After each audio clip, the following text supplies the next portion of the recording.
On va parler de ces trois périodes durant lesquelles il est possible de favoriser la prévention et des formations crâniennes positionnelles. Sur la partie gauche de votre écran, on est face à une plagiocéphalie positionnelle droite. À noter que dans la littérature, vous pouvez entendre torticolis postural, torticolis positionnel, torticolis fonctionnel. Pour faire le distinguo entre le portage non physiologique, donc sur l'image en bas à gauche. Concernant la prise en charge, on va aborder le volet kinésithérapie, le volet ostéopathie et enfin le volet casque. Il y a une étude qui est en cours sur ce sujet par le professeur Guillaume Captier au CHU de Montpellier. Donc si on prend l'exemple de cet enfant-là, qui est en banane à convexité droite et en rotation droite, par exemple, on peut très bien traiter l'enfant et puis il repart dans le cosy, puis il arrive à la maison, il est dans le transat, puis on le met dans le cocon.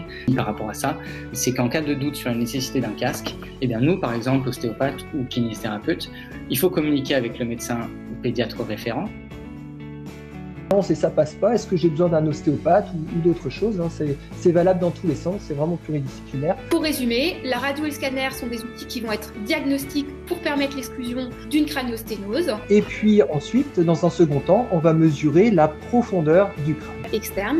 Et puis il y a les repères justement donc à 30 degrés au niveau des sutures frontozygomatiques. On serre un petit peu, on maintient et on a notre deuxième mesure. Voilà. Donc c'est aussi rapide que ça en cabinet, ça prend quelques secondes.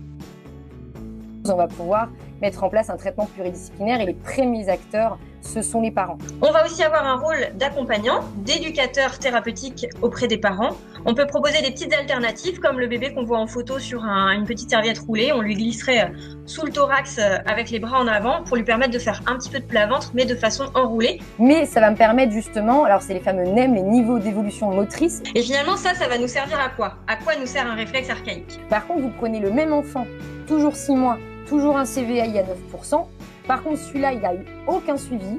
Il a encore des hyperextensions. Il a son torticolis qui est toujours présent. Il ne se met pas sur le côté tout seul. Et il passe beaucoup de temps sur sa déformation.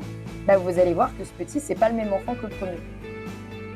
Donc l'accumulation de LCR est ici et le ventricule droit rétréci, qui peuvent être liés plutôt à la persistance de la déformation du crâne, qui peut impacter certaines fonctions. On peut se poser la question, est-ce que la plagiocéphalie pourrait contribuer, pourrait participer au développement de ces retards de développement? Il pourrait y avoir une compensation de la croissance de la mandibule du côté opposé. Pourquoi la brachycéphalie serait moins problématique que la plagio? Pourquoi la plagio est plus étudiée et pourquoi elle serait plus à risque finalement? Ça serait dommage de se dire, tiens, si on avait su, on aurait fait un peu plus de prévention pour éviter ça.